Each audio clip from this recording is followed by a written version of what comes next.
SER Podcast.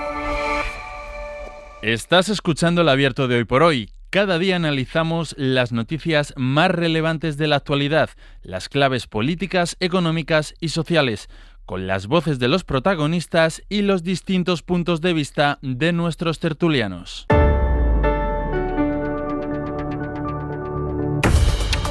Tiempo para el análisis, tiempo para el abierto en esta mañana de martes, segundo día del mes de junio. Lo hicimos ayer, lo volvemos a hacer hoy, porque hasta ahora seguramente habrá muchos de ellos en el coche, en el transporte público, hablando entre ellos, porque hoy sí que va el grueso de alumnos, van a la selectividad, a la PAU, que se llama ahora. Ayer eran solo los alumnos de Madrid, hoy ya se suman prácticamente los de todas comunidades autónomas. Quedan dos, queda Castilla-La Mancha y Cataluña, que son las que lo van a hacer la semana que viene, así que muchísima suerte a todos aquellos que les toca enfrentarse a ese examen. Lo decíamos esta mañana a primera hora, Sastre y yo, cuando te toca hacerlo te parece que se acaba el mundo, te parece que nunca en la vida harás nada más gordo, más importante, más trascendental que el examen de la selectividad, pero después descubres que la vida es otra cosa y la selectividad pasa a ser incluso un recuerdo agradable en las vidas. Así que muchísima suerte para ellos, y como también decían ayer los analistas de la mañana, que todos tenían relación con la universidad, solidaridad también con los profesores que les toca poner los exámenes y después corregirlos.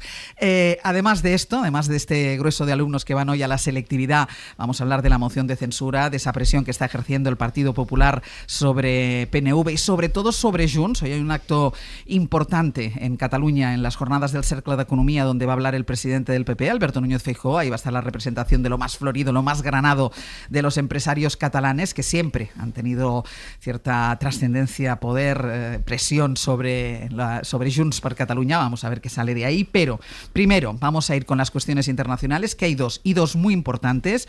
Antes saludo a los analistas de esta mañana. Eduardo Madina, ¿qué tal? Muy buenos días. Carlos Sánchez, buenos días. Muy buenos días. Y Berna González Harbour, muy buenos días. Muy buenos días. Les decía que había dos asuntos de la actualidad internacional importantes. El primero tiene que ver con la guerra entre Irán y Estados Unidos, que podría acabar muy pronto, aunque hay un escollo importante, y es que son los ataques que Israel mantiene contra el Líbano, y el fin de estos ataques es una de las condiciones que ha puesto Irán para acabar con el bloqueo en el estrecho de Hormuz. Mientras Israel ataque el Líbano, Irán no pondrá fin a este bloqueo del estrecho de Hormuz. El presidente de Estados Unidos, Donald Trump, dijo ayer que después de hablar con Benjamin Netanyahu, indirectamente con Hezbollah, las dos partes habían acordado detener los bombardeos, pero esta noche el portal de noticias estadounidense Axios ha dado más detalles sobre cómo fue esa llamada entre Trump y Netanyahu. Ángel Villascusa, buenos días. ¿Qué tal? Buenos días. Vamos a decir que fue una conversación muy tensa en la que Trump llegó a decirle a Netanyahu que estaba jodidamente loco. Sí, se lo han contado a este portal de información, que suele ser muy fiable en cuanto a datos sensibles y fuentes primarias. A este portal dos funcionarios del gobierno y una tercera fuente informada sobre esa llamada, en la que Trump estaba, según estas fuentes, completamente furioso. En un momento de la conversación, el republicano arremete contra Netanyahu y le dice: estás jodidamente loco, estarías en la cárcel si no fuera por mí, te estoy salvando el pellejo. El contexto de esta tensión es el de esas negociaciones entre Washington e Irán y el riesgo de que los ataques israelíes sobre el Líbano hiciesen descarrilar esos contactos. En otro momento de esa llamada, Trump incluso le dice que con su estrategia todo el mundo le odia. Todo el mundo odia a Netanyahu y que todo el mundo está empezando a odiar a Israel. Por eso le llega a preguntar: ¿qué demonios estás haciendo? En esta información, Axios recuerda que Netanyahu y Trump han tenido varias conversaciones muy tensas en el pasado, pero aún así han podido mantener una estrecha relación en todo lo que está relacionado con la guerra en Irán. Sin embargo, las fuentes citadas concluyen que esta ha sido una de las peores conversaciones entre Trump y Netanyahu desde que el republicano llegó a la Casa Blanca hace un año y medio. Gracias, Ángel. Hasta luego. Claro, ¿y qué pasa sobre el terreno? Bueno, primero parecía que había sido una madrugada relativamente tranquila en el frente entre el Líbano e Israel, los ataques entre el sur de, sobre todo, las milicias de Hezbollah e Israel. Jerusalén, Nuria Garrido, buenos días. ¿Qué tal, Ángels? Buenos días. Pero el ejército israelí dice ahora que ha interceptado 2 proyectiles procedentes del Líbano en las últimas horas, que Hezbollah ha reivindicado como un ataque contra un carro de combate. No ha habido respuesta de momento por parte de Israel, a pesar de que Netanyahu dijera que iban a seguir con sus planes de guerra. Sí, lo cierto es que hay que remarcar, ¿no?, que este anuncio de Donald Trump no frena en absoluto los planes que tiene el gobierno de Israel, sobre todo para el sur del Líbano, y de hecho hay que recordar que ahora mismo sus tropas están llevando a cabo una de las incursiones más profundas de las últimas décadas, con lo cual, mientras haya presencias de tropas en el sur, es evidente que van a continuar atacando y es evidente que Hezbollah va a continuar respondiendo como ha ocurrido esta madrugada. Además, lo que hay que explicar es que este supuesto alto el fuego que ha anunciado Donald Trump se limita únicamente a Beirut, la capital libanesa. Trump ayer le pidió a Netanyahu que no la ataque porque sabe que eso puede hacer saltar por los aires sus negociaciones. Además, también sabe, como le trasladó Qatar, uno de los principales socios de Trump aquí en la región, de que eso escalaría la guerra. Ayer Irán dejó claro que si Israel bombardeaba Beirut, ellos iban a bombardear también el norte de Israel, con lo cual ahora mismo la situación no ha escalado, pero no podemos decir que la guerra de Israel contra el Líbano ha terminado, y mientras eso prosiga, eso va a seguir salpicando estas negociaciones entre Estados Unidos e Irán, que ya están en la cuerda floja y que siguen pasando los días, Ángeles, y todavía no tenemos un acuerdo encima de la mesa, ¿no?, del que podamos hablar y decir que aquí pueda llegar alguna especie de paz, si es que podemos decir que aquí en Oriente Próximo va a haber paz. Sí, la paz es posible en esa zona y se mantendrá también de momento el bloqueo sobre el estrecho de Hormuz. Nuria, gracias. Gracias, Ángeles, un abrazo. Claro, se ha dado cuenta ahora Donald Trump que Netanyahu está jodidamente loco, quiere llegar a ese acuerdo por las consecuencias que tiene en todo el planeta el bloqueo del estrecho de Hormuz, quiere terminar esta guerra ahora rápidamente y se da cuenta que Netanyahu no quiere, porque el único objetivo con esta guerra de Netanyahu era su incursión en el Líbano, ir ganando territorio. Pero ahora se ha dado cuenta Donald Trump. Se ha caído del guindo, ¿no? Por fin. En fin. Está muy enfadado, ¿eh? Sí. Trump, que no ha hecho más que el ridículo, además de posibles crímenes de guerra en esta guerra absurda contra Irán, pues se ha caído del guindo y ha adoptado una postura que rápidamente Netanyahu podría calificar de antisemita, que es lo que hace con todas las críticas que recibe por sus actuaciones contra los palestinos en su momento, contra los libaneses ahora mismo. En fin, lo que todo esto demuestra, una vez más, es que es Israel el que ha impuesto el ritmo, el que ha impuesto la guerra contra Irán, se lo ha impuesto al mismísimo presidente de Estados Unidos. El gobierno de Estados Unidos lo ha negado, ha asegurado que era su iniciativa, que era la lucha contra el arma nuclear iraní, etcétera, etcétera. Hemos analizado aquí muchísimas veces lo absurdo de todo esto cuando Trump mismo rompió el acuerdo por el que ya Irán se había comprometido con Obama a desnuclearizarse de cierta forma, a poner bajo control internacional sus instalaciones nucleares y digo eso, demuestra cómo es Israel el que ha impuesto el ritmo y es Israel el que ha llevado del ronzal a Estados Unidos, al mismísimo Donald Trump en esta causa absurda que no tiene forma de salir de ahí sin seguir haciendo el ridículo como lo está haciendo Trump. Y ahora cuando quiere salir se da cuenta de que no puede. Sí, ¿cómo tienes que estar para que el que decide un día unilateralmente al margen de toda ley, de todo marco constitucional y de todo marco multilateral, decide una noche llevarse a un presidente de su residencia oficial en Caracas o decide bombardear Teherán, te llame loco? O sea, ¿en qué límite te tienes que situar para que te llame loco quien decide un día unilateralmente, por ejemplo, en el caso del conflicto en Oriente Próximo, ya plenamente regionalizado y universalizado, bombardear Teherán y atacar el régimen iraní pensando que algún día Estados Unidos podía doblegar la voluntad política del régimen de Irán? Es verdad, en línea de lo que dice Berna, como instrumento de un juego geopolítico en la región, donde quien juega más fuerte aquí es Israel, buscando tener la hegemonía regional. En el fondo, ese es el juego central del gobierno de Netanyahu, tener una hegemonía regional que no tenía y que, en mi opinión, no tendrá para el país que gobierna, que es Israel, ¿no? Lo hace en un contexto de... No creo que haya un momento desde la fundación de ese país, tras la finalización de la Segunda Guerra Mundial, la famosa votación en Naciones Unidas, que Israel tenga una reputación tan hundida. Se lo ha ganado a pulso. Un genocidio en la Franja de Gaza, ataques multilaterales a todos los países que le rodean geográficamente en su región, una situación de búsqueda por parte de la Corte Penal Internacional por crímenes contra la humanidad del líder del gobierno de Israel, que es este señor Benjamin Netanyahu, con múltiples causas de corrupción en los tribunales israelíes. Un contexto donde seguramente ese país no ha tenido una reputación global tan baja y tan negativa en todo el recorrido histórico de su propia existencia, ¿no? Este es quien está, como dice Berna, dirigiendo y ordenando las voluntades políticas y, en el caso de lo que nos ocupa ahora, dificultando la posible firma de un acuerdo de paz o al menos una tregua algo más estable y algo más duradera entre Irán y Estados Unidos, que le libere a la economía mundial de los cuellos de botella que tiene cerrados dentro del estrecho de Hormuz en términos de flujo energético. Bien, pues este señor es Netanyahu. A mí también me sorprende que Donald Trump se haya enterado ahora, porque lleva ya 3 años ejerciendo el mismo tipo de pauta, el mismo tipo de comportamiento y el mismo tipo de posicionamiento político ante todo lo que sucede, ¿no? Yo creo que ahora mismo, si tenemos que elegir un malo, uno de los principales malos se llama Benjamin Netanyahu. Si la creación del monstruo Netanyahu no es una obra a la manera de Frankenstein de Donald Trump, es una obra de Estados Unidos, en general del sistema político norteamericano. Es decir, Joe Biden permitió el genocidio en Palestina. Es decir, en eso tenemos que descargar las culpas en quien son realmente responsables. Y Joe Biden permitió lo que ocurrió en Gaza, siendo Netanyahu primer ministro.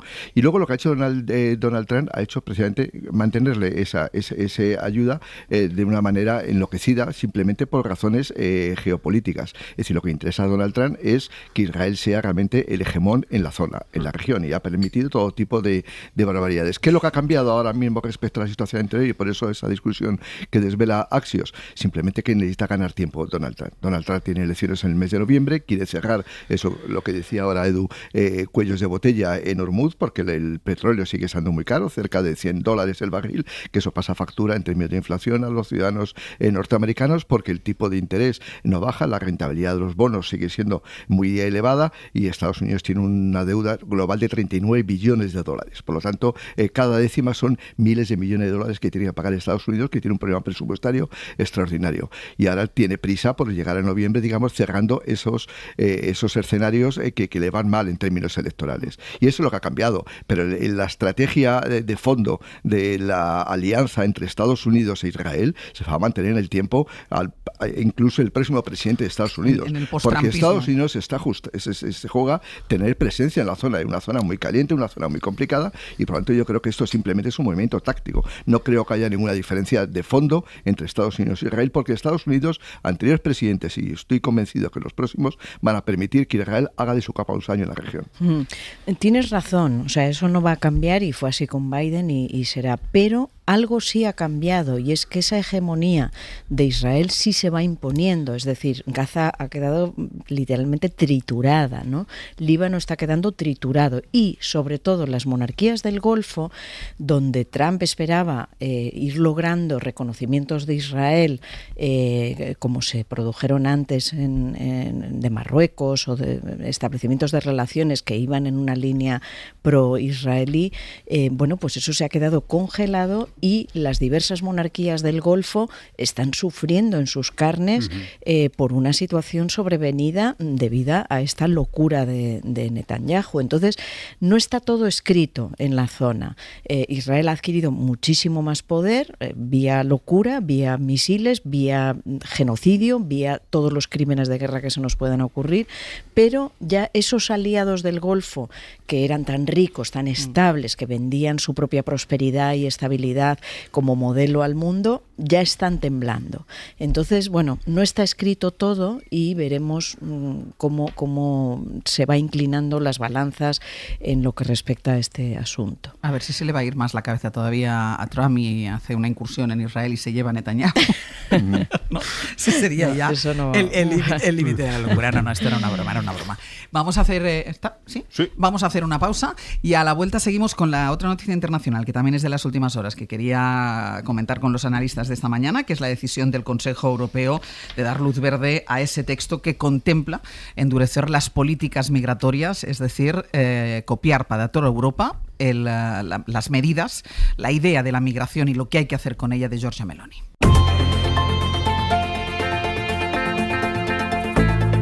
El Abierto. Ser podcast. En el Abierto, Eduardo Madina, Carlos Sánchez y Berna González Harbour. El Consejo Europeo ha dado luz verde al texto que contempla endurecer las políticas migratorias comunitarias. Es un reglamento que todavía tiene que rectificarse, pero que en la práctica prevé habilitar a la Unión Europea de un modelo similar, como les decía, al de la Italia de Giorgia Meloni. Corresponsal en Bruselas, Enrique García Pozo. Buenos días. ¿Qué tal, Ángeles? Buenos días. Enrique, el texto contempla que Europa pueda expulsar migrantes a centros de deportación que estarían creados en terceros países, que es lo que actualmente está haciendo Italia, porque deporta personas migrantes a Albania, que es un país, recordemos, extracomunitario. Sí, es el modelo defendido por los partidos más ultras, que llevan meses reclamando que Europa inicie la era de las deportaciones, en palabras de uno de los negociadores de este texto, de la familia política de Giorgia Meloni. Una fórmula que se ha ido asimilando poco a poco, que empezó primero con un eufemismo técnico, el de soluciones innovadoras para referirnos a este tipo de centros, y que ella defiende una amplísima mayoría de gobiernos y de partidos, con un enfoque sobre la política migratoria que está consiguiendo un consenso que trasciende a los bloques ideológicos o políticos y que comparten desde grupos de extrema derecha hasta liberales como el nuevo gobierno de Países Bajos o incluso gobiernos socialdemócratas como el gobierno de Dinamarca. Un consenso que está permitiendo situaciones, Ángels, que parecerían impensables hace apenas unos años. Por ejemplo, la voluntad confirmada de la Comisión Europea para dialogar con el régimen talibán para coordinar la vuelta de afganos a su país. El propósito es claro: ordenar la Casa Europea, como repite el comisario de Interior, el popular Magnus Brunner, y se propone para ello aumentar el porcentaje actual de devoluciones. En Europa se ejecutan hoy alrededor del 28% del total de órdenes de expulsión. De ahí este nuevo reglamento que reduce trámites, que agiliza las expulsiones y que habilita a los estados para que puedan construir centros de retorno en un tercer país extracomunitario. Lo que hace el reglamento es sentar las bases jurídicas para extender ese modelo de Italia en Albania, en países con el que se tenga un acuerdo bilateral y al que se exigirá el respeto a los derechos humanos. Una lista donde está Túnez o Marruecos, algo que no está exento de críticas. Podrán ser enviadas a estos centros las personas en situación irregular a las que se les ha rechazado el asilo, incluidas las familias con menores de edad, es decir, se podrán enviar allí a niños junto a sus padres. Solo los menores no acompañados quedarían exentos, no podrán ser enviados a estos centros. Un reglamento que agiliza las deportaciones, a cambio denuncia a los grupos de la izquierda o de derechos humanos de vulnerar los derechos de las personas en situación irregular. Estrella Galán es eurodiputada de Sumar. El Parlamento ha cedido ante las posturas más inhumanas del Consejo. Es una legislación vergonzosa porque permite la deportación de menores, amplía la detención e incentiva las redadas policiales coercitivas al estilo del ICE en Estados Unidos, elimina las garantías jurídicas y consolida criminalizar sistemáticamente a las personas migrantes, violando los derechos fundamentales de este colectivo. Un reglamento además que llega en un momento en el que vemos cómo está cayendo la entrada de las entradas irregulares en la Unión, hasta un 40% en algunas rutas. Un reglamento que rechazan los partidos a la izquierda del Partido Popular y que defienden los populares y los grupos de extrema derecha. Enrique, gracias. A vosotros. Edu, empieza en Europa la era de las deportaciones, que le han llamado. Terceros países para acoger a estas personas migrantes, terceros países no comunitarios, a los que se va a exigir el respeto de los derechos humanos, que uno dice, bueno, ¿qué menos, no? Sí, bueno, a ver, se puede enfocar esta noticia desde el enfado, se puede enfocar desde la sorpresa, se puede enfocar desde la confirmación de las profecías autocumplidas, desde la percepción de una enorme derrota intelectual. No sé por dónde tirar. Porque por las cuatro tengo para rato, ¿no? En el sentido de que me parece desolador. Porque la Unión Europea ha pasado muy pronto, en muy pocos años, mientras nos escandalizábamos con los procesos políticos de otros países, ¿no? Este servicio de deportación de inmigrantes de Estados Unidos, que el famoso ICE de Donald Trump, bueno, pues esto que han aprobado se parece bastante al ICE de Donald Trump. De una Unión Europea que ha pasado de olvidar muy pronto los sustantivos de sus valores fundadores, entre otros la palabra solidaridad, entre otros el concepto de derechos humanos, a un discurso de deportaciones y expulsiones. De derechos humanos y acogida a expulsiones y deportaciones. Y ha sido relativamente rápido. Los primeros avisos aparecieron con viejos ministros de Interior, un tal Salvini en Italia, aparecieron con las primeras voces en los Países Bajos.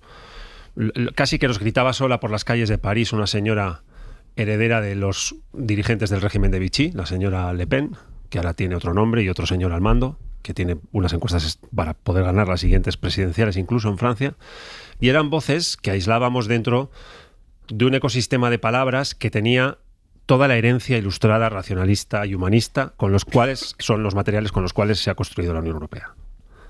Algo ha pasado desde entonces hasta aquí para que esto esté tan generalizado y sea tan sencillo operar en un discurso de externalización, expulsión directa de quienes vienen de fuera, sin un mínimo atisbo de empatía, sin un mínimo rasgo de algo que se parezca a lo que la Unión Europea dijo ser desde sus mismos papeles fundadores y libros Jedi. Los libros Jedi de la Unión Europea hablaban de humanismo.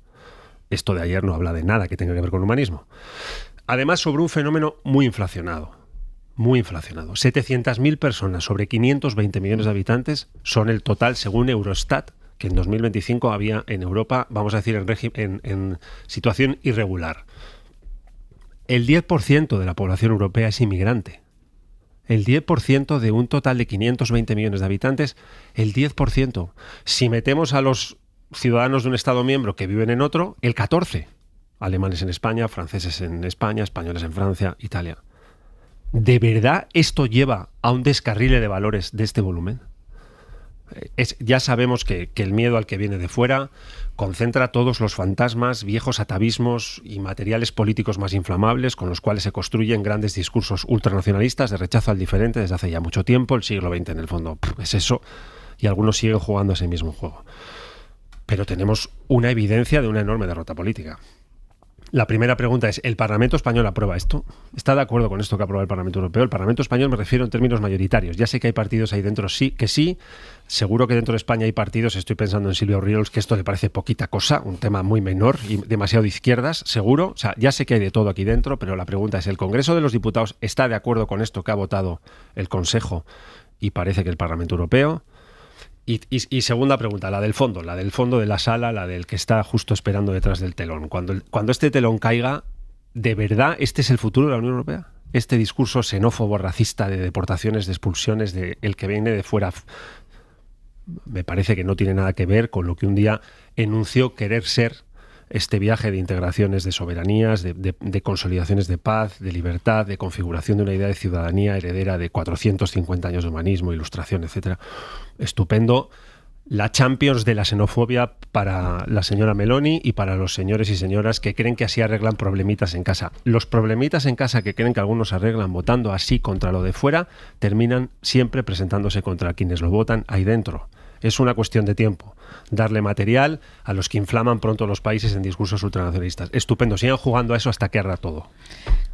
Sí, yo estoy absolutamente de acuerdo con Edu y quiero añadir que yo he estado en el campo de concentración, porque es un campo de concentración que tiene Italia en Albania. Es verdad. He estado en el exterior, porque en cuanto llamas a la puerta, pues unos policías italianos te dicen que hay que hablar con la prefectura de Roma. Y os puedo asegurar que ahí no hay derechos humanos. Ahí no hay derechos humanos. Es un Guantánamo en mitad de una Albania rural donde alrededor están las granjas con sus burros, sus gallinas, sus campesinos que están hasta las narices porque ahí solo llegan autobuses de policías de policías italianos que viven en hoteles en la costa para cambiar el turno. Y hay unas paredes altísimas, se ve desde arriba, que logré asomarme, unas celdas. Es Guantánamo, todos tenemos las imágenes de Guantánamo, no hemos visto tanto este campo de concentración de Albania, pero es un campo de concentración en Europa. Eso es lo que tenemos en el siglo XXI, campos de concentración. Y diré más, creíamos que eran solo las mafias las que hacían negocio con la inmigración. No, ahora van a ser los gobiernos, van a ser los estados, porque estos países a los que Europa va a deportar inmigrantes van a cobrar por hacerlo, ¿no? Entonces hemos trasladado, hay un dinero que se queda en las mafias y ahora va a haber un dinero que Europa va a pagar a esos terceros países.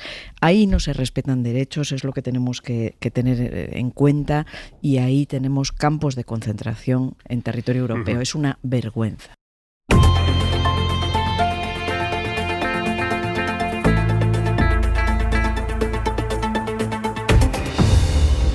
Abierto, Eduardo Madina, Carlos Sánchez y Berna González Harbour. Estábamos hablando de la decisión de la Comisión Europea de ayer de estas últimas horas, de dar luz verde a un texto que contempla endurecer las políticas migratorias en la Unión Europea y que en definitiva es copiar el modelo Meloni en estas políticas migratorias, trasladar, deportar a terceros países no comunitarios, a los inmigrantes en situación irregular. Carlos, que no te habíamos escuchado.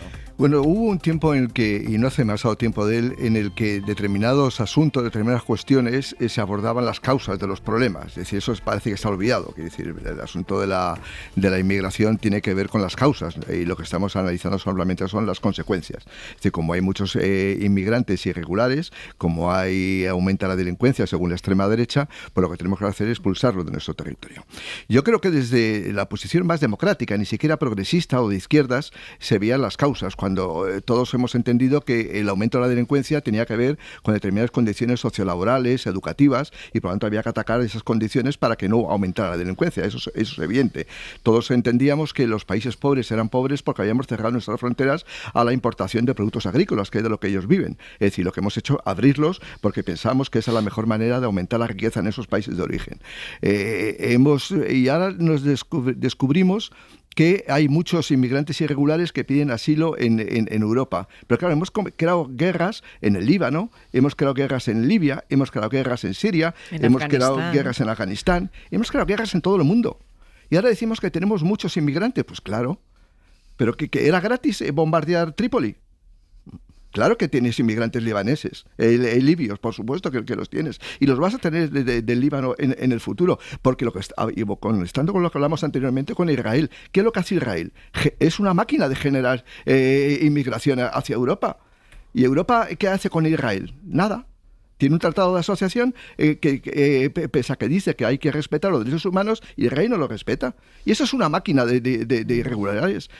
¿La solución pasa por crear campos de concentración? Evidentemente que no. Hay que analizar las causas. Europa ha desatendido a África durante decenas de años. No hemos prestado atención a África. Y ahora nos asombra que vengan inmigrantes africanos a España. Pues claro que vienen a España, a Europa, pues claro que van a venir. Es decir, a mí me parece todo un despropósito absoluto por ese cinismo que tiene Europa a la hora de tratar la inmigración. Vamos a analizar las causas. Y en función y cuando tengamos un remedio, pues ya verá cómo vienen los inmigrantes. Pero si seguimos creando máquinas de guerra en medio mundo, pues tendremos más inmigrantes. Así de fácil. Sí, porque la gente, perdona, Ángels, en general quiere vivir en sus lugares, claro, con sus familias, con sus paisajes, exacto. Y el cambio climático, abocados. por ejemplo. Europa ahora está desactivando un poco los mecanismos que hizo algunos años sobre el cambio climático. Una de las causas de las inmigraciones desde África tiene que ver con el cambio climático. Y o atacamos ese frente, pues van a seguir viniendo inmigrantes. Pero Carlos, con el peso político que tiene ahora mismo la derecha y la ultraderecha en la Unión Europea, por ejemplo, en los parlamentos nacionales, y tú te preguntabas antes, ¿qué pasaría en el Congreso? Pues ¿qué pasaría en el Congreso? Que hay dos grandes partidos que votarían a favor de las medidas de copiar el modelo Meloni, en Cataluña, que son el Partido Popular y Vox, y bueno, habría otro que seguramente también lo votaría. La pregunta no tiene que ver con qué nivel de competencia tiene el Congreso de los Diputados sobre una materia cuya competencia es en la Unión Europea. La tiene toda la Unión Europea. Yo eso ya me lo sé. Pero es verdad que España puede tomar decisiones. Por ejemplo, hemos tomado la decisión unilateral dentro del espacio Schengen de regularizar 400 y pico mil personas que estaban en situación no regulada dentro del territorio español. Y a mí me parece que es una decisión excelente la que se tomó por parte del gobierno. Tuvo mucha oposición en contra. Pues Vox, el PP, Junts, no sé qué, otros Estados miembros a través de sus gobiernos, Francia entre ellos, emitieron no nota de discordia, pero una posición contraria a la decisión tomada por el gobierno español. A mí me parece que fue una muy buena decisión. Por tanto, sí tiene margen. Por ejemplo, el Parlamento Europeo, el Parlamento Español, perdón, ¿puede opinar de lo que ha votado el Parlamento Europeo? Claro que puede. Si opina de cosas que no necesitamos que opine, ¿cómo no va a tener que opinar de cosas que sí necesitamos que opine? ¿Cuántas resoluciones saca el Congreso de los Diputados? ¿Cuántas mociones, consecuencia de interpelación? ¿Cuántas proposiciones no de ley? ¿Cuántas resoluciones institucionales buscando la unanimidad? Fija posición ante un montón de asuntos. Algunos de ellos no necesitamos que fije. Aquí sí necesitaríamos que fijase. A mí me gustaría escuchar un posicionamiento del Parlamento Español con respecto a esta barbaridad que acaba de votar la Unión Europea. ¿Qué es una barbaridad? Yo ya sé cuál es la configuración democrática. Hay una mayoría de estados que tienen gobiernos nacionales de derecha o de extrema derecha o incluso de cosas que no sabemos ni fijar ideológicamente qué son. Y ya sé que hay una mayoría de escaños en el Parlamento Europeo que es o de derechas o de extrema derecha. Perfecto. Y sé que esta decisión que han tomado es contraria a los valores fundacionales de la Unión Europea. Y sé que esto es una enorme derrota intelectual en el discurso de las deportaciones masivas hacia terceros, una especie de extranjerización geográfica del rechazo. Te rechazo incluso ya en otra geografía porque me avergüenzo de... Es como, no sé, me parece una pesadilla la decisión tomada y por tanto me parece que es una aberración, por muy democrática que sea en términos de aritméticas de Parlamento Europeo y aritméticas de presencia dentro del Consejo de Jefes de Jefes de Estado y de Gobierno de la Unión Europea. Claro que sí. Entonces, ¿puede opinar el Parlamento español? Hombre, ojalá lo hiciera. Ojalá el país que ha sido capaz de regularizar a 400 y pico mil personas, inmigrantes que estaban en situación irregular a una situación regular, tenga opinión sobre esto. Y estoy seguro que va a tener una opinión que se va a parecer mucho más a los valores fundacionales de la Unión Europea que a esta decisión que han tomado. ¿La siguiente pantalla cuál es? La siguiente pantalla de una Unión Europea con 45 años de media de edad, metes a todas las europeas y los europeos, das al botón y te sale 45 de media. África 18. Latinoamérica 31, Australia 33, Estados Unidos 33 y nosotros 45, con algunos países por encima de 45. Que, por ejemplo, España, la tercera natalidad más baja de la Unión Europea después de Letonia y... ¿Dónde vamos? ¿Cuál es la siguiente pantalla de este discurso de rechazo y de xenofobia, de ultranacionalismo? ¿Cuál es la siguiente pantalla? No es una pantalla que se parezca en nada a los marcos aspiracionales que la Unión Europea soñó cuando echó a andar este viaje de integraciones en el año 1951. Y nada. Sí, pero lo que ha cambiado realmente es que la inmigración se ha convertido en un asunto central desde el punto de vista electoral. Eso es lo que realmente ha cambiado. Es decir, porque lo que tiene que ver es, vamos a analizar por qué ocurre la inmigración. De nuevo, insisto con la idea, que es decir, ver las causas de la inmigración. Es decir, lo más fácil es ganar votos con inmigrantes, pero lo que no da votos es buscar las causas, porque claro, para encontrar las causas necesitas una política consolidada en el tiempo durante bastantes años. Es decir, vamos a invertir en África, en el norte de África, vamos a abrir nuestras fronteras para que los productos agrícolas de determinadas regiones entren a Europa y repartamos la solidaridad y la riqueza en todo el planeta. Vamos a hacer políticas que no se van a ver. Lo que se ve es que, y por eso la extrema derecha, la derecha y algunos partidos socialdemócratas han caído en ese discurso, porque es electoralmente muy rentable. Si eso lo demostró Trump en su primer mandato. Es decir, eso le llevó a la Casa Blanca y le ha vuelto a llevar por segunda vez a la Casa Blanca, situando el centro del debate político en la inmigración, pero no a las causas de la inmigración. ¿Cuál es el problema que tiene Estados Unidos? Pues es que tiene una política cerrada respecto a Centroamérica, que no pueden exportar sus productos para Estados Unidos porque está protegiendo a sus propios votantes. Es decir, pero esas son las causas, pero como eso es un asunto de muchos años, pues no se está en la agenda pública. Voy a hacer una pausa, a la vuelta entramos en cuestiones domésticas con esa presión. Estábamos hablando de los partidos parlamentarios, de los grupos parlamentarios en España, bueno, esa presión que está ejerciendo Alberto Núñez Feijóo sobre el PNV y sobre todo sobre Junts. La estrategia del presidente del PP pasa por ofrecer a estos partidos una moción de censura instrumental, es decir, que sirva simplemente para quitar el actual Ejecutivo, el gobierno de Pedro Sánchez, e inmediatamente después convocar elecciones. Julia Molina, buenos días. ¿Qué tal, Ángels? Buenos días. Esa es la propuesta que hizo ayer el líder del PP, Alberto Núñez Feijóo, que además ofrece a estos partidos que Vox no forme parte de ese gobierno de transición hasta la convocatoria electoral, algo que, sabes, una línea roja para los dos partidos, votar con Vox, tanto para Junts como para el PNV. De momento, el Partido Nacionalista Vasco no se mueve y ha dicho que no a esta propuesta, pero a la espera de que Junts se pronuncie, lo que Feijóo va a hacer hoy es reunirse con los empresarios catalanes para ver si, a través de los empresarios, a través del Cercle d'Economia, puede presionar a los independentistas catalanes. Sí, un encuentro en el que Feijóo pronunciará un discurso directo y valiente, dicen desde su equipo, en el que el líder del PP les trasladará su aspiración de tomar la batuta del gobierno. Señalan, de hecho, que será incluso más directo que el que pronunció ante la patronal catalana hace unos meses, y ya allí les pidió votos de los suyos, dijo, de Junts, para sacar adelante una moción. Habrá que ver si vuelve a mencionar la propuesta que hizo ayer en Telecinco y que es la más concreta que hemos escuchado del Partido Popular, una moción de censura para sacar a Sánchez del gobierno y después convocar elecciones. Yo que ofrezco decencia y elecciones. 184 diputados estamos pidiendo elecciones anticipadas, elecciones inmediatas. Si los que lo dicen son coherentes y lo hacen, podemos buscar una solución. No quieren resolver todavía en Génova cuánto duraría ese gobierno temporal. Lo que sí adelanta Feijóo es que Vox no tendría por qué integrarse en ese ejecutivo. Es una forma de tratar de convencer a Junts y a PNV que no quieren formar parte de una foto en la que aparezca la ultraderecha. Para convocar elecciones no necesitamos que Vox esté en ningún gobierno. Constituir un gobierno para activar la convocatoria electoral no se necesita que esté ningún otro partido que no sea el partido mayoritario de la Cámara. Con esta propuesta, Feijóo dio ayer un paso más allá, aunque en su equipo se resisten a dar más detalles sobre una moción que señalan todavía no existe, porque aunque el líder popular ha esbozado un plan, en el partido mantienen que el foco no debe estar en ellos, sino en los socios, unos socios a los que no se han dirigido todavía en privado. La presión se ejerce por ahora en público y hoy volveremos a verlo en ese encuentro de Feijóo con los empresarios catalanes. El lehendakari Manuel Pradales también estará hoy en Barcelona en esas jornadas, pero en Génova aseguran que no hay ningún encuentro agendado, ni con él ni con ningún cargo de Junts. Julia, gracias. A vosotros. A la espera, pues, de esa intervención de Alberto Núñez Feijóo ante los empresarios catalanes en estas jornadas del Cercle de Economía, por las que pasará también, por cierto, el presidente del Gobierno. Hasta esta mañana había guardado silencio Junts, una posible respuesta a la propuesta de Alberto Núñez Feijóo. En estas jornadas del Cercle de Economía está Xavi Abelló. Xavi, buen día. Hola, buen día, Àngels. El silencio había despertado ciertas suspicacias porque podía haber voces dentro de Junts que avalaran, que dieran o que les pareciera bien, vamos a decir, la propuesta de Alberto Núñez Feijóo. Pero bueno, esta mañana en Cataluña habéis podido entrevistar a uno de los dirigentes de Junts. ¿Por dónde ha respirado?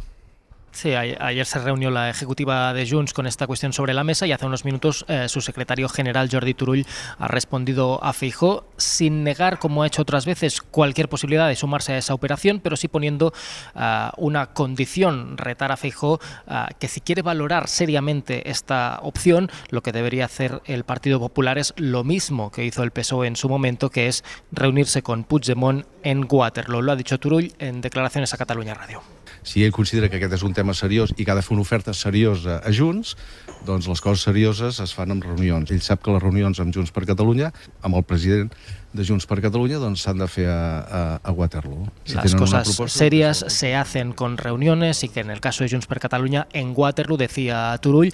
El caso es que desde que Junts retiró oficialmente el apoyo a Sánchez, los de Puigdemont han ido negando reiteradamente cualquier posibilidad de sumarse a una moción de censura que le entregara el poder al PP, pero la idea de una moción instrumental para convocar elecciones hace ya varios meses que algunos dirigentes del propio partido la pusieron encima de la mesa. Fue el vicepresidente del partido, Antoni Castellà, quien lanzó públicamente el globo sonda en el mes de octubre bajo la condición de que el candidato a elegir no podía ser Feijóo, sino un independiente que se limitara a convocar elecciones. El ruido que generó la propuesta hizo saltar el partido a desmentir que esta tampoco fuera una posibilidad, entre otras cosas porque implicaría una maniobra, como decíais, de la mano de Vox, que la mayoría de cuadros de Junts ven inasumible y electoralmente contraproducente.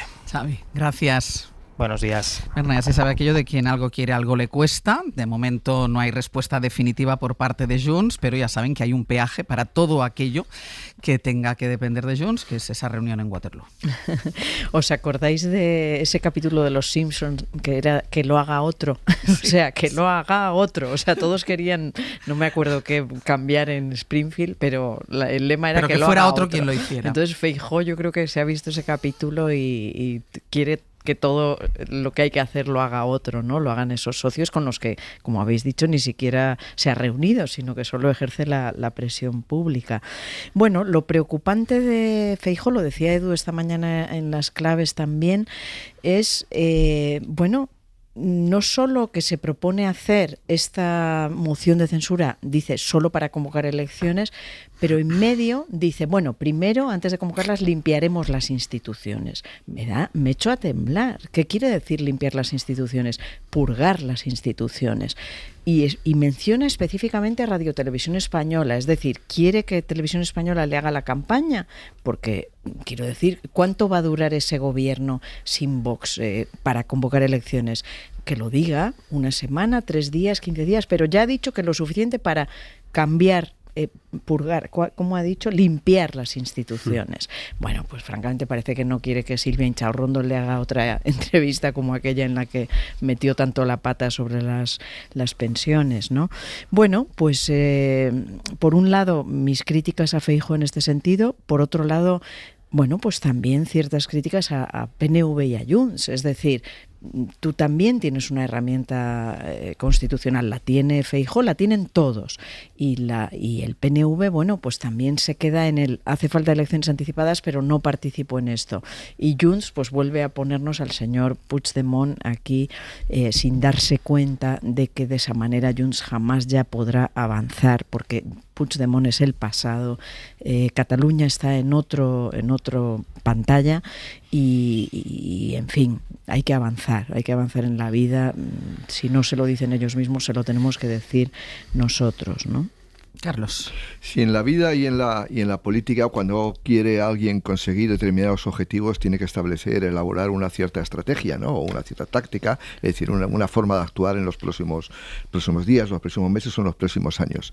Y en política sobre todo. Es decir, y lo que resulta chocante es que el Partido Popular pida ahora el apoyo de PNV y Junts cuando ha habido unos ataques bestiales, por decirlo así, en los últimos años. PNV no para de recordárselo. Usted me pide la ayuda y no ha parado de insultarme. Con mucha razón, Aitor Esteban. Es decir, las declaraciones que ha hecho en determinadas ocasiones Miguel Tellado son verdaderamente quemar cualquier tipo de posibilidad de acuerdo con los partidos de centro-derecha nacionalista. Es decir, y claro, eso tiene un coste que está pagando ahora mismo el Partido Popular, por eso es incoherente su estrategia.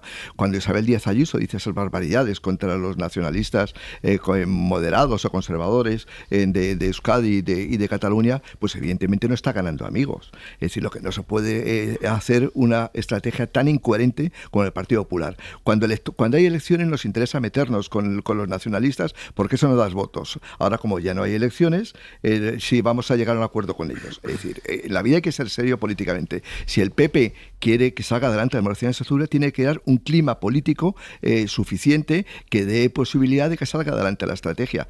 Claro, con esa estrategia tan radical y tan, a veces habría que decir casi de salvaje contra los partidos nacionalistas moderados, es decir, pues bueno, pues tienes ahí ese resultado, que no puede sacar adelante una moción de censura porque anteriormente ha creado un clima realmente insostenible desde el punto de vista democrático. Edu. Yo creo que es la primera vez que vemos un pasearse por España enarbolando una moción de censura. Nunca lo habíamos visto. En el sentido de que si alguien quiere presentar una moción de censura, lo que menos tiene que hacer es hablar de ella. Si quiere que salga adelante. O al menos que pille por sorpresa al contrincante, que en este caso es el gobierno, ¿no? Ir por Euskadi o por Cataluña sondeando el aire a ver si tienes opciones de que te la voten. Dos territorios que, digamos, no son muy propensos a votar al Partido Popular. Digamos por que el PP sea. No le va muy bien. Exacto, allí. por Entonces, lo que sea. A mí me sorprende, no me sorprende que el Partido Popular lo piense, es lógico que lo piense, por muchas razones de esta legislatura, por el contexto de casos de corrupción, sumarios, juicios. Hay un ambiente, digamos, propicio y es normal que haya gente dentro de la dirección del PP que lo piense, ¿no? Es lógico. Sería una dejación de funciones si no lo pensaran y no lo discutieran. Pero ir recorriendo el país a ver si hay ambiente para presentarla, me temo que si el gobierno oliera que hay ambiente para presentarla, disolvía las cámaras y convocaba elecciones antes de provocar una oportunidad como esa, ¿no? Es verdad que si una moción de censura saliera adelante, como solo ha salido una, la de Pedro Sánchez contra Rajoy, de todas las que se han presentado, pues nada, tiene que llegar allí, jurar o prometer ante el rey, constituir un consejo de ministros, a elaborar un decreto de disolución y sacar adelante el decreto de disolución, 54 días y elecciones generales. No es muy complicado en términos de procedimiento, ¿no? Y con un nombramiento de un gobierno mínimo es un proceso, vamos a decir, relativamente ágil si quieres convocar elecciones. Pero me temo que ni Junts ni el PNV le van a votar una moción de censura en este contexto actual al Partido Popular. Entonces, ¿a qué podría aspirar? Quizá podría aspirar a que la Cámara tuviera más síes que noes. Eso sí es posible. Puedo imaginar una abstención de uno de estos partidos, no de los dos, pero de alguno, pues igual sí. La moción de censura exige mayoría absoluta, 176 para salir adelante y cambiar al presidente de gobierno.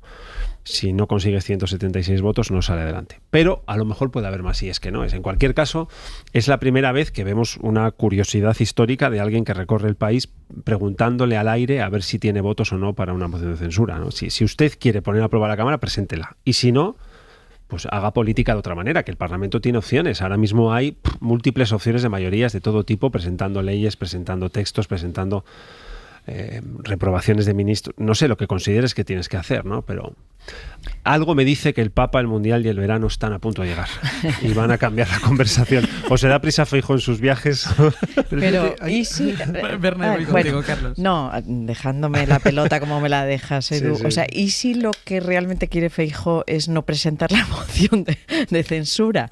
Y si que lo haga otro. Exacto. ¿Y si lo que quiere es que, presentar una moción, y esto lo hemos hablado contigo más de una vez, conlleva también tener que presentar un proyecto de país. Sí, claro, exacto. ¿Y si no quiere presentar esa moción de censura? ¿Y si no quiere presentar un proyecto de país con todo el lío que eso supone, ¿no? Y de retratarse frente a lo que te va a exigir Vox, etcétera, etcétera? ¿Y si no quiere obligarles a retratarse al PNV y Junts, que nunca han estado en mejor posición, digamos, de exigencia para retratarles? ¿Y si lo que prefiere es esperar? Pues igual resulta que es que prefiere esperar porque, sin duda, los autos, los levantamientos de sumario, como vamos a ver en pocas horas o días, el de Leire Díez, quiero decir, solo van a seguir añadiendo posiblemente la declaración de Zapatero.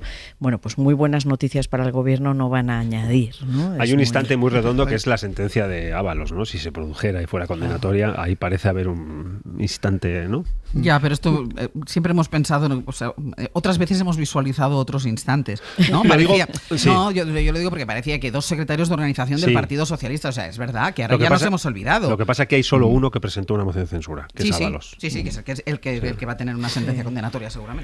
No, quería decir, una cosa que a mí me parece interesante, que probablemente esté ausente del debate político ahora mismo, es la interpretación de la moción de censura, a la luz de la Constitución. La Constitución diseña una moción de censura de carácter constructivo y no lo hace gratuitamente. Lo que está buscando es que no haya vacío de poder y que la moción de censura sea un instrumento de lucha política diaria, y por eso es muy complicado hacer una moción de censura frente a otros países donde sus legislaciones contemplan la posibilidad prácticamente cada pocos meses de hacer una moción de censura. La de España es muy importante. Y ahora se está haciendo un poco una relectura por la puerta de atrás de la Constitución española con eso de la moción instrumental. Es decir, yo convoco una moción de censura no para gobernar, sino simplemente para convocar nuevas elecciones. A mí me parece que es una degradación del concepto de moción de censura. Creo que si el Partido Popular, que luego va a gobernar con Vox sí o sí, si gana las próximas elecciones, creo que es un poco, cuando habla de decencia, primero llama un poco a la risa, ¿no? Que decir que gobernar con Vox y reivindicar la decencia, pues parece un poco contradictorio. Pero me parece a mí que la moción de censura tiene otro carácter mucho más serio que se quiere dar. Una moción instrumental simplemente con socios de aquí y de allá para luego convocar elecciones. A mí me parece que el Partido Socialista, cuando ganó las elecciones la moción de censura hace 8 años, de alguna manera manipula esa concepción de la moción de censura, aunque luego posteriormente estuvo un año gobernando Pedro Sánchez sin convocar elecciones, porque le da ese margen la Constitución al presidente del gobierno. A mí me parece que estamos un poco manipulando la Constitución utilizando la moción de censura de una manera un poco frívola, que no querían los constituyentes. Pero yo insisto, perdona, en lo de limpiar las instituciones. Ha dicho instrumental, sin Vox, para convocar elecciones, pero antes limpio las instituciones. Pero ese no es el espíritu de la Constitución. Exacto. No, en tu línea voy, Carlos, en el sentido de que el Partido Popular, que estamos viendo ahora la Kitchen, cómo utilizó a las instituciones del Estado, el último gobierno del Partido Popular, para una guerra sucia que es de lo peor que hemos vivido en este país desde el GAL, posiblemente, nos habla de limpiar las instituciones del Estado. Perdona que me echo a temblar, ¿eh? Pues espérate, que te vas a echar a temblar más. No sé si escuchaste, ayer volvió a hablar José María Aznar, que hace unos días volvió a echar mano de esa frase de quien pueda hacer que haga. Ayer volvió a hablar para pedir la movilización de la ciudadanía ante una política que decía que se ha convertido en una charca repugnante. La política no puede ser que una banda de incompetentes y corruptos vivan a costa de millones de ciudadanos honrados, contribuyentes responsables. A mí me preocupa mucho más que los casos de corrupción que existen ahora y que han convertido la política española en una charca repugnante e insufrible.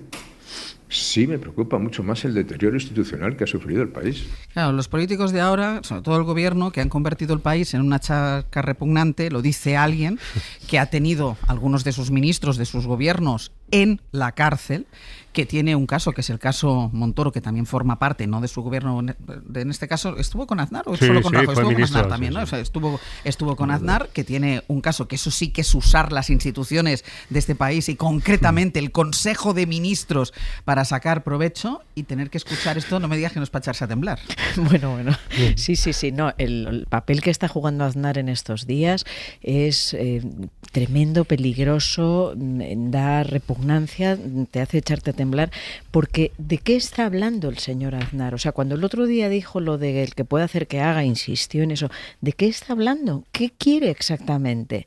Que nos levantemos, que quien pueda levantarse institucionalmente se levante. O sea, sí que está tensionando las instituciones y el papel de cada uno de los sujetos que está en una institución, jueces, ejército, no sé, ciudadanos que pagamos impuestos. Es decir, ¿qué está pidiendo exactamente? Porque según la Constitución, lo único que podemos hacer los ciudadanos es votar, pagar nuestros impuestos, etcétera, etcétera, etcétera. Tenemos derechos y deberes, pero la forma de cambiar las cosas es votando. Si acaso ahora exigiendo a los partidos políticos que actúen utilizando las herramientas constitucionales que son moción de confianza, moción de censura, etcétera. ¿Qué insinúa? ¿Qué insinúa cuando habla de charca de corrupción? Es que yo llevo muy mal que Aznar dé clases de cualquier cosa, porque cuando lo llevo me sienta francamente mal, porque tenemos memoria, lo hemos vivido, lo hemos contado, lo hemos sufrido, y él ha tenido a 3 ministros en la cárcel, insisto. Está el caso Montoro, que está abierto, pero además ha sido la persona que ha mentido más a los españoles. Las mentiras de Estado. Exacto, las mentiras de Estado las ha utilizado José María Aznar. Entonces yo llevo muy mal estas clases que va dando José María Aznar, y que además que se lo permitan, pero que se lo permitan desde su partido, que deberían decirle mejor que te estés callado, porque entiendo que la gente tendrá memoria, igual que nos acordamos nosotros, entiendo que se acordará el resto de la gente. Precisamente porque la hemeroteca está ahí, y la hemeroteca no miente, que dice, hay todos casos de corrupción, y por eso yo creo que los expresidentes del gobierno deberían ser mucho más moderados, mucho más tranquilos y ser mucho más responsables. Es decir, porque cuando también Felipe González critica a Pedro Sánchez, la hemeroteca de Felipe González está ahí.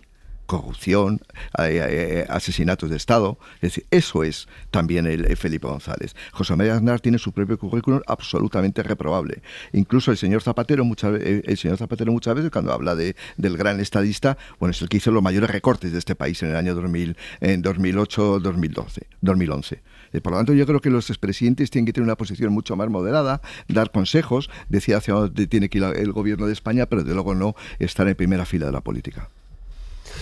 Es Jack el Destripador alertando de los peligrosos barrios del Londres y que cuidado con los cuchillos, señora, ¿no? Lo de Aznar yo creo que roza un poco el esperpento, porque yo entiendo, vamos a ver, Aznar tiene, como cualquier ciudadano, incluidos los expresidentes, todo el derecho a formar parte de la conversación pública, y yo reivindico el derecho que tiene para opinar, incluso decir cosas con las que yo estoy radicalmente en contra, pero debería medir bien los juegos de palabras, ¿no? Porque charca de corrupción, se le ha olvidado dónde han acabado muchos de los que configuraron y formaron parte de sus consejos de ministros, empezando por el jefe del milagro español, tal Rodrigo Rato. Cómo terminó Rodrigo Rato, que era su genio del presupuesto y de la economía, ¿no? Entonces, es verdad que puede opinar, puede criticar al gobierno, pero debería medir mejor los juegos de palabras, las metáforas y las imágenes, porque se vuelven contra él. Pero fíjate, una de las reformas que hizo Rodrigo Zapatero es que los expresidentes del gobierno formaban parte del Consejo de Estado, porque se supone... Pero no está ninguno ahí. Pero porque se supone que tiene una visión de Estado. Ni él mismo. Ni él mismo. Después de haber gobernado 8 años, o 6 años, o 10 años, alguien entiende que el expresidente del gobierno tiene una visión de Estado, que tiene que aportar ideas, soluciones a los problemas que tenemos todos los españoles. Pues no, se meten en el charco de la política los expresidentes del gobierno. A mí me parece que eso es una anormalidad democrática. Voy con la postura del Partido Socialista ante todo esto que hemos estado hablando, ante esa presión que está ejerciendo el Partido Popular a otros socios de investidura del gobierno de Pedro Sánchez por la moción de censura. Ana Fernández Vila, buenos días. ¿Qué tal, Ángel? Buenos días. En el PSOE no le dan ningún tipo de credibilidad ni a la posible presentación de una moción de censura, ni a la presión que está ejerciendo sobre algunos de los socios de investidura. Ellos están en la línea que se afianzó y se amplió hace unos días, que es la de manifestar que están ante una operación contra el partido que evidencia la doble vara de medir tanto de los jueces como de la UCO, y es el mensaje que mandan sin reflejar preocupación por el acercamiento que intenta, eso que decíamos, ¿no?, el PP a Junts o al PNV. Sí, la situación del Gobierno sigue siendo crítica, ¿no?, por su debilidad parlamentaria, por la amenaza constante de un nuevo revés judicial, pero ni aun con esas creen que la nueva oferta de Feijóo al PNV y a Junts represente una amenaza real.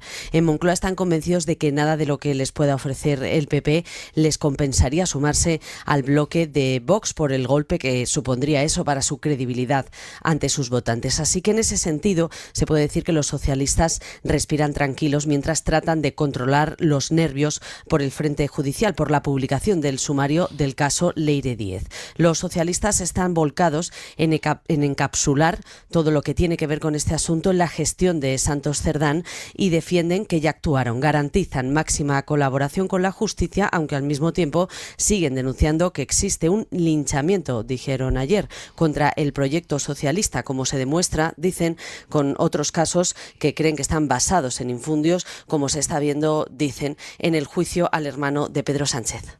El partido está viendo que hay en el entorno de ciertas investigaciones intereses claros para derrumbar la acción de todo un gobierno. La portavoz Montse Mínguez volvió a denunciar ayer una doble vara de medir y puso el foco en la UCO.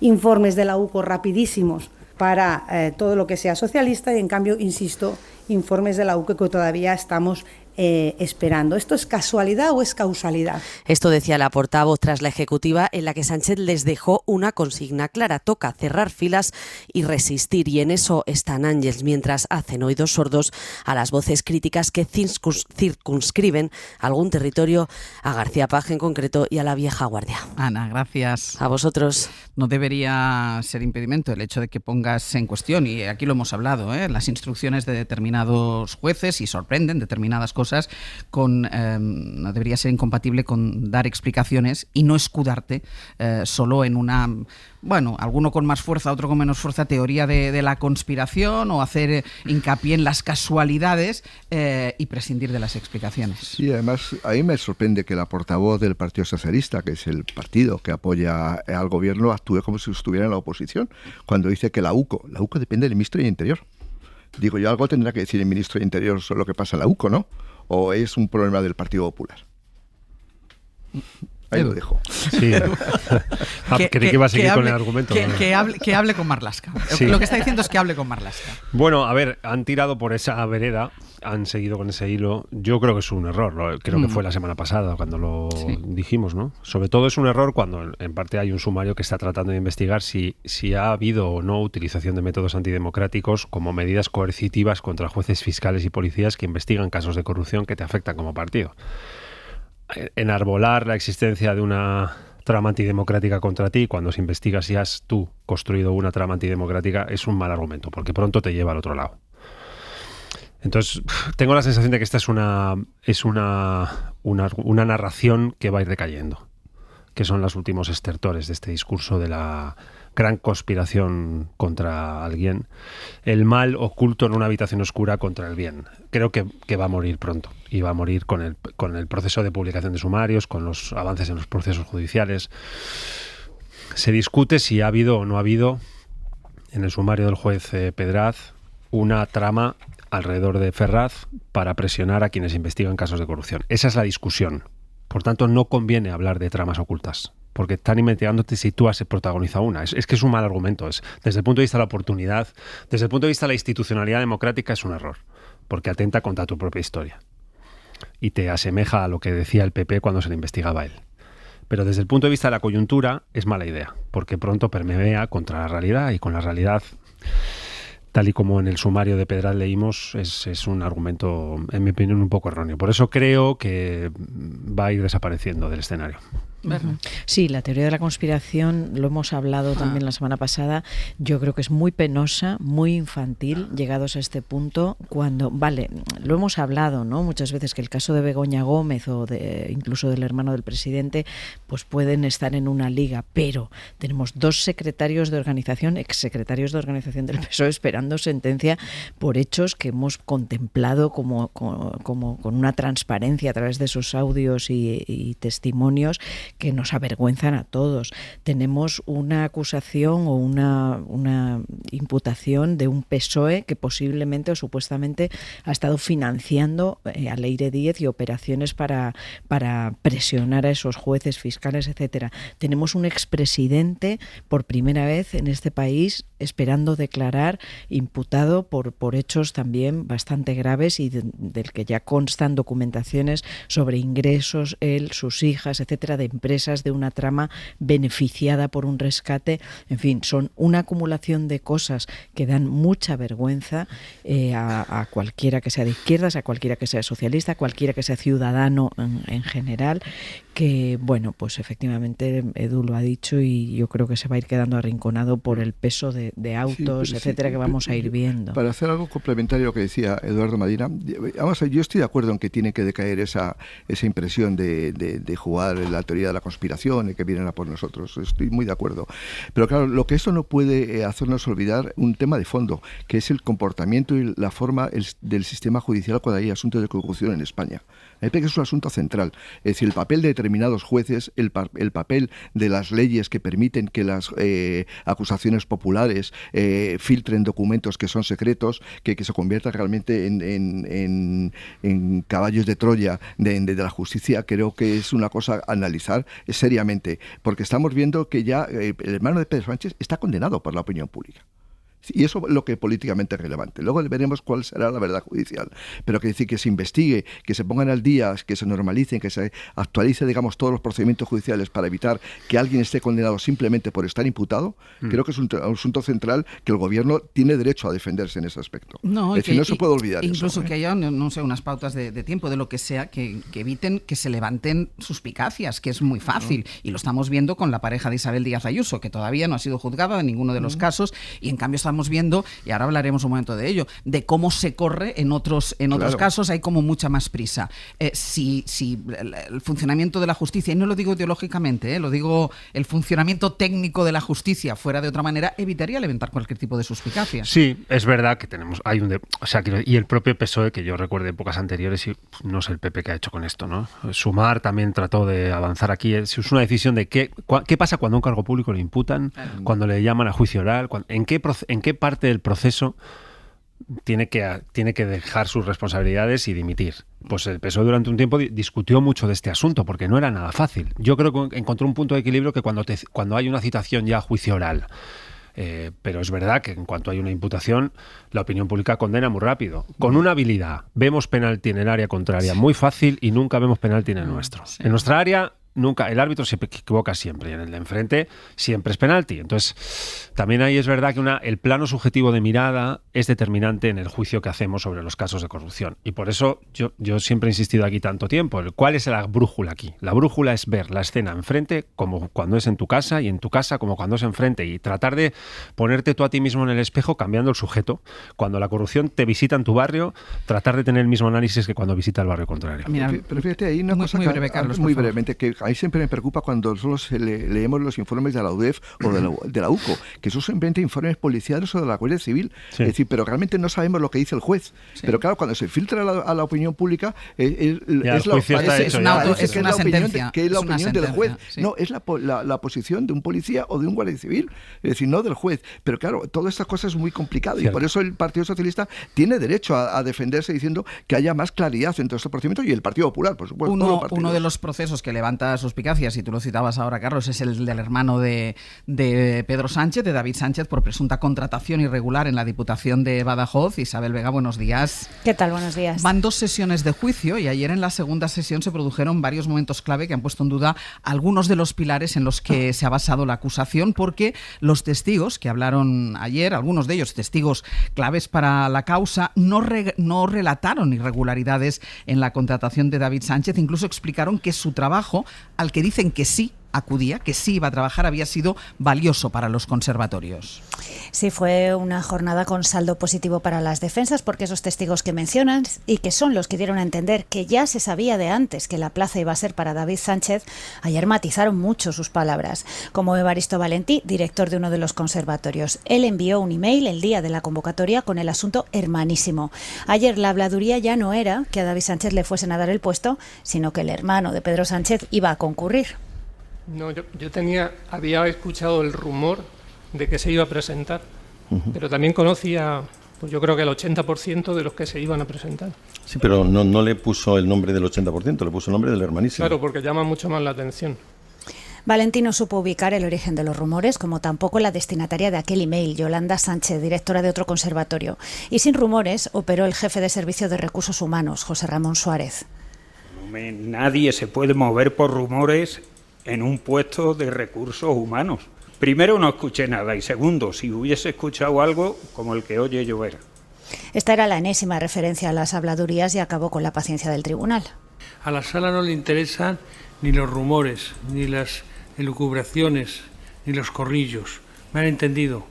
Durante casi 10 horas desfilaron por la sala testigos como los directores de servicio, los gerentes de la Diputación en la época, defendiendo que el expediente fue impecable. También trabajadores del área de cultura que pusieron en valor la aportación de David Sánchez al proyecto de la ópera. Él estuvo todo el tiempo a disposición de las necesidades que se le planteasen, siempre estaba disponible. Balance a favor de las defensas después, además de que el tribunal le quitase por prescrito un delito a David Sánchez, el más leve de los que tenía, y otro a Miguel Ángel Gallardo, que le reduce 1 año y medio la posible condena. Pues veremos qué pasa en la próxima jornada, en la de hoy. Gracias, Isa. A vosotros. En mayo se crearon más de 230.000 puestos de trabajo, algo que permite la Seguridad Social asentar los 22 millones de cotizantes. Estefanía Salvatierra. Sí, estamos ante el segundo mejor mes de mayo de la serie histórica. Más de 230.000 nuevos afiliados, gracias a los que España supera los 22.300.000 cotizantes.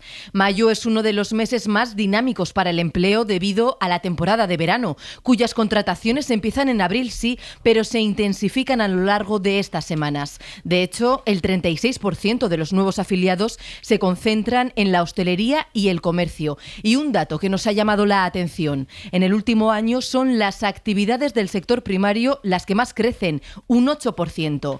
Y estos días en los que tanto se habla de migrantes y de regularización, los extranjeros suponen ya el 15% del total de los afiliados a la Seguridad Social. ¿Y con el paro en cuánto se reduce? Se redujo en 36.000 personas. Es su descenso más moderado de toda la década, a excepción de 2020. Aún así, el número de desempleados es el más bajo desde el año 2007, con 2,3 millones de parados. Estefanía, gracias. Hasta luego. El Abierto.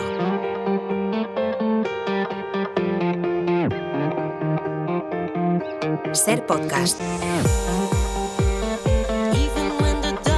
Pues vamos a ir terminando ya el Abierto. Están aquí Pepe Rubio, buenos días. Buenos días. Sergio Castro, buenos días. ¿Qué tal? ¿Cómo estás? Venga, contadnos. Pues mira, a partir de las 10 con Aitana Castaño y Nacho Carretero en el Comando Norte vamos a hablar de una película que no va a dejar indiferente a nadie, que es de las que va a quedar como una visión ética de la vida. Se trata de La Luz, la historia de un párroco que decide abandonar los votos, pero se encuentra con, por una serie de circunstancias, la necesidad de tener que hacer una confesión y de revolverse contra la institución, la Iglesia, que le ha protegido durante todos esos años. Con Alberto San Juan al frente del papel protagonista, con Fernando Franco aquí en los estudios como director de la película, con Juan Cuatrecasas, presidente de la Asociación Nacional contra la Infancia Robada, y con Javier Baeza, el párroco de San Carlos Borromeo aquí en Madrid. Vamos a hablar de esta película, sobre pedrastia, sobre religión o sobre el mal uso ¿Y sobre el perdón? Y sobre la necesidad de perdonar. Sí, sí.